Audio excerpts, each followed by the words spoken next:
السلام عليكم الاخوات، مزيان بخير؟ كنتمنىكم ان شاء الله تكونوا كاملين بخير وعلى خير وبصحة جيدة ان شاء الله يا ربي. الاخوات كيف ما العاده فيديو جديد، نهار جديد. كنتمنى ان شاء الله الفيديو نتاع اليوم يكون خفيف على قلبكم وينال الاعجاب نتاعكم. غادي ندوزو مع بعضياتنا النهار كامله الاخوات، من الفطور حتى العشاء.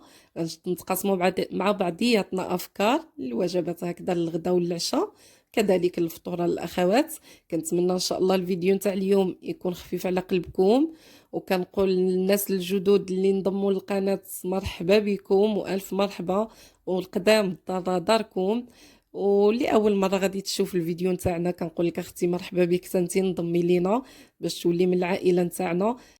كيف ما كتشوفوا الاخوات بديت معكم من الفطير. عندي زليفه د الحسوه الاخوات بالاعشاب، ان شاء الله دابا نشاركها معكم، وبالحبوب كيتسالى ليا نشاركها معكم. تميرات معمرين بالزنجلان، بيضه شويه هكذا مسمن وشويه الجبن وعسيله، والماء هكذا صبقت به هو الاول، وفيتامين دي مع كويس نتاع الياغورت. اخوات غادي فطرنا وغادي نبداو نوجدوا الطويجين تاعنا الاخوات اللي كيجي جد رائع. كنتمنى ان شاء الله تجربوه. هنا الاخوات عندي غادي نشارك معكم الطويجين نتاع الرايه بالخضره. درت في الطاجين واحد المورسو نتاع مطيشه. انا كيف ما كنقول لكم دائما المطيشه عندي كنصيبها ونقادها، كتكون عندي هكذا في المجمد مقاده، كنلقاها واجده كتسهل عليا. عندي الاخوات جوج معالق نتاع القزبر ومعدنوس.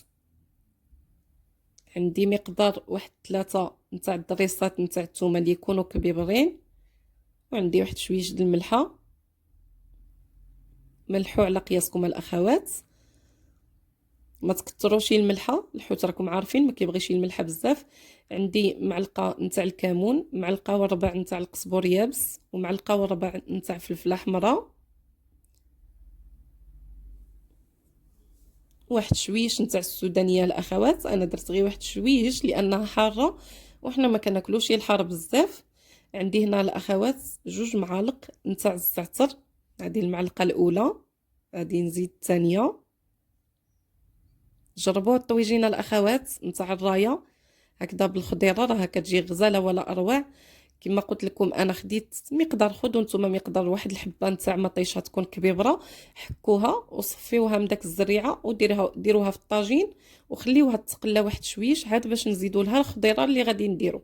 انا راه كانت عندي كما قلت لكم في المجمد، قطعت مرسو ودرتها تذوب في فوق الغاز نتاعي.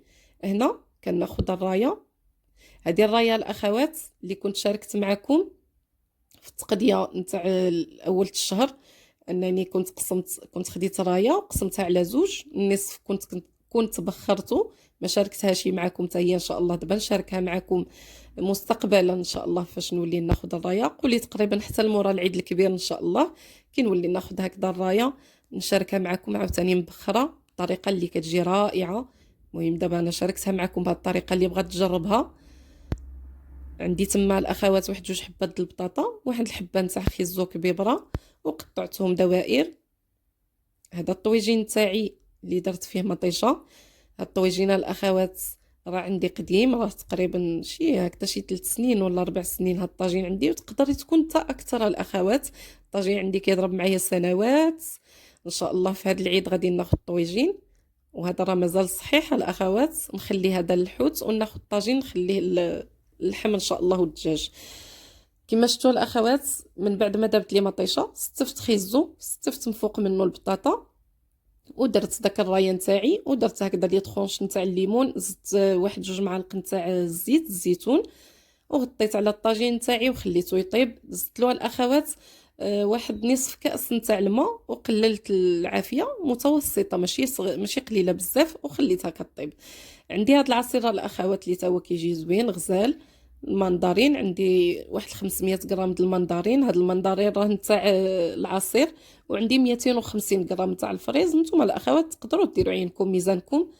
وربعه د المعالق نتاع السكر سنيده، ودرت الماء نتاع البيره الاخوات، وكنجيبو وكنزيد نديرو في القله وكنخليه، كنبقاو نشربو منه هكذا ونطحن منه العصير. المهم كنطحن الاخوات هاد العصير نتاعي مزيان. راكم شايفين المندرين والحوامض بصفه عامه كتبغي تطحن مزيان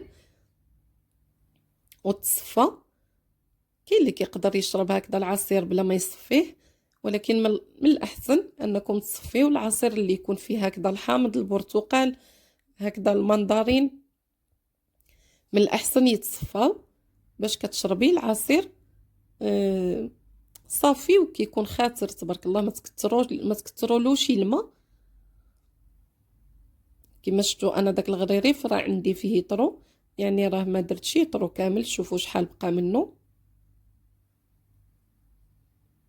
كنبقى كنصفي العصير نتاعي. شوفوا شحال نتاع داكشي د المندرين، داك التفل نتاع المندرين كيبقى منه.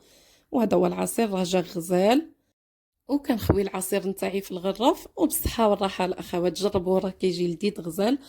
المهم الاخوات حسن التدبير ونمشيو بالتي هي احسن، راه ما كاينش محسن منها. راه ما كنحرموا راسنا من حتى شي حاجه ولله الحمد.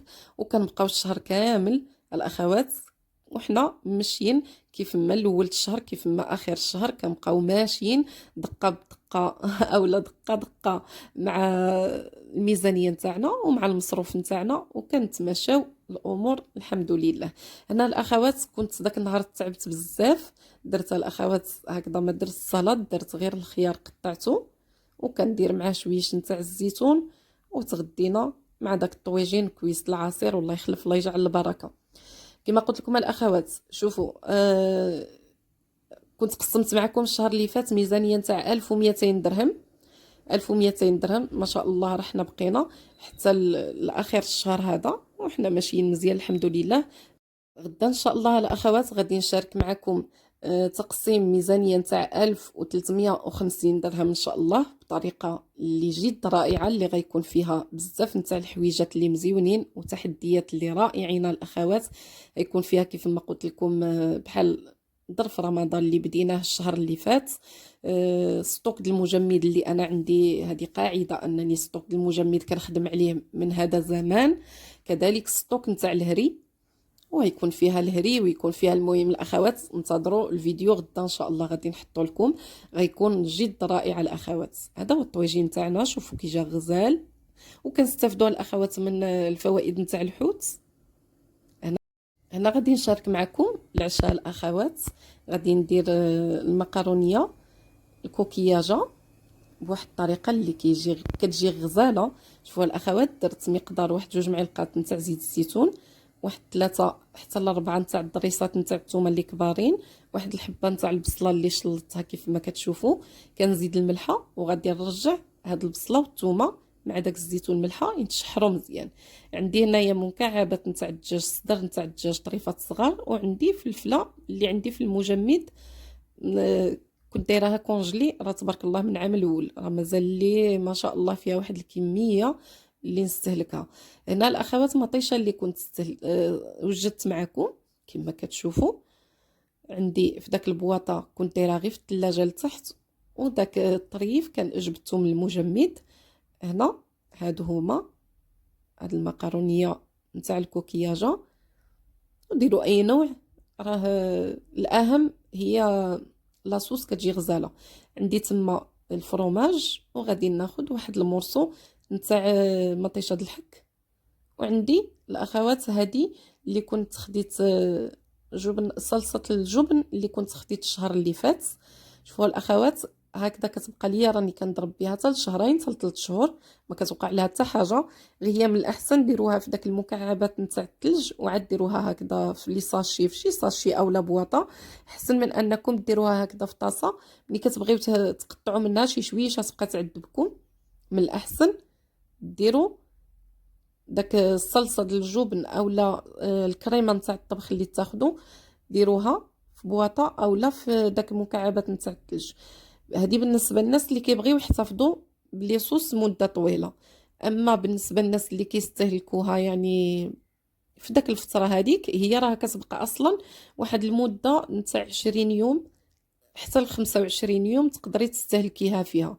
في الثلاجه، يعني غير هكذاك في الثلاجه. ولكن انا من الاحسن كنفضل انني زعما تدار في المجمد ويبقى يهز الانسان القياس نتاعو. هنا زدت الاخوات داك الطريفات نتاع الدجاج، صدير نتاع الدجاج اللي قطعت، وزدت معاه الفلفله، وغادي نشحر مزيان هاد الفلفله والبصيله على وداك الصدير نتاع الدجاج. زدت الاخوات واحد المعلقه نتاع القزبر يابس، واحد ربع معلقه نتاع فلفله حمراء، ما تكثروش فلفله حمراء حيت كتمررها. غادي ندير ما كاملش ربع معلقه نتاع الابزار، غير شويش، وواحد ربع معلقه نتاع سكينجبير. سكينجبير كنت نقول لكم لا سكينجبير. غادي نشحر الاخوات مزيان.